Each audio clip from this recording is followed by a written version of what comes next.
If you enjoy true horror stories told in a whisper, make sure you subscribe and tap the like button. It helps more people discover the darkness. A Whispered Dark Diaries tale. Some stories don't begin with screams or shadows. They begin with a decision. One you didn't think mattered. Tonight's story is about a shortcut, a cemetery, and a moment that changed two sisters forever. On Friday the 13th, a young woman chose the fastest way to pick up her sister, the old Hawthorne Cemetery road, but she never made it there. When she finally arrived home, almost midnight, she couldn't explain where she'd been, why her clothes were soaked, or whose handprint was smeared across her car window. Tonight, Whispered Dark Diaries opens the pages of both sisters' accounts. Two perspectives, one night, and a message left behind by a stranger that neither of them can forget. A Whispered Dark Diaries tale. Episode: The Night the Road Wouldn't Let Me Go. I never meant to take the cemetery road that night. Nobody chooses Hawthorne Cemetery unless they're desperate or late, and I was both.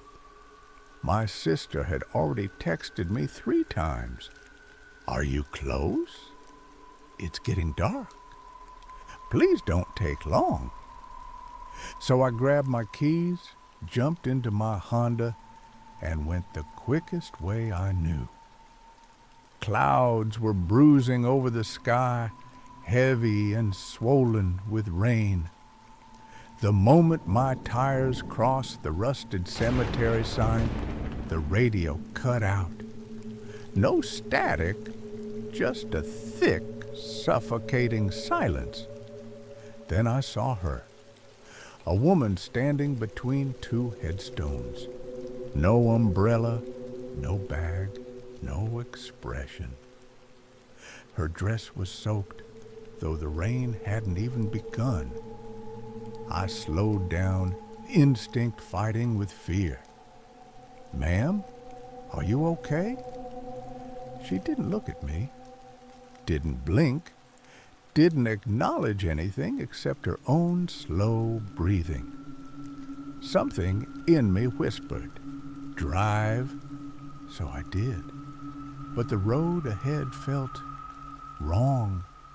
A curve where there shouldn't be one. A sharp bend I didn't remember. I passed the same leaning oak 3 times. It wasn't the car I was losing control of. It was the night itself.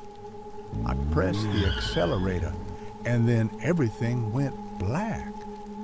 Not fainting, not dreaming, just gone. When I opened my eyes, I was parked at home, engine off, keys still in the ignition, clothes damp, shoes muddy. I hadn't picked up my sister. I didn't remember the drive back. I didn't remember anything after the woman. But on my driver's window was a muddy handprint, clear, human, fresh, and beneath it, scratched faintly into the glass, "Don't leave me again." It didn't look angry. It looked heartbroken. Meanwhile, my sister had been waiting. She always stands at the campus gate so she can spot my headlights first, especially on nights like that Friday, the 13th. By 9:30, she was checking her phone non-stop. By 9:45, pacing. By 10 o'clock, she called me.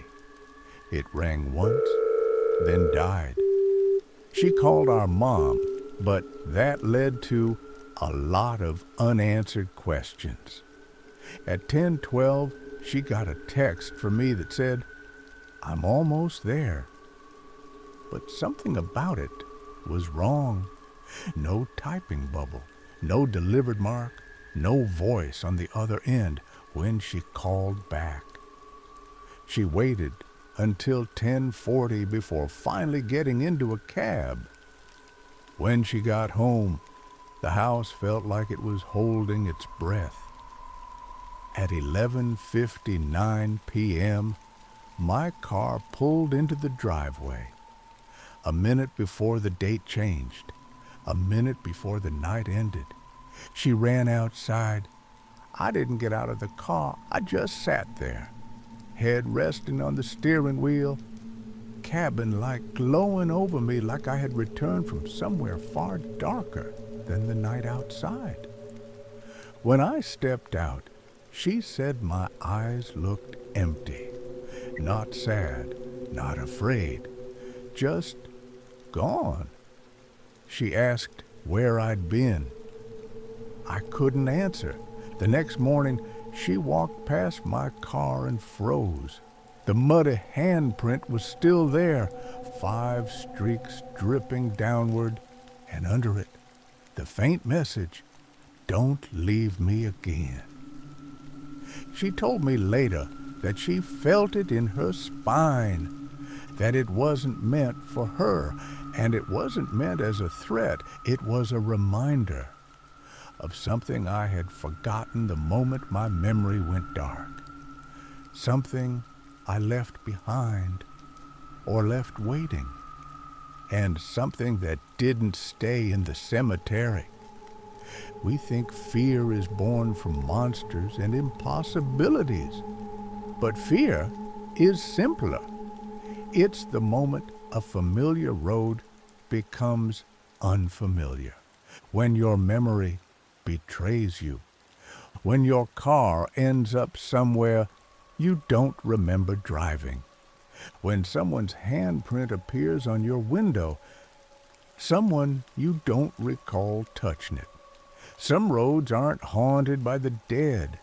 They're haunted by the living, who never found their way out. And some nights, they choose someone new to lose their way with.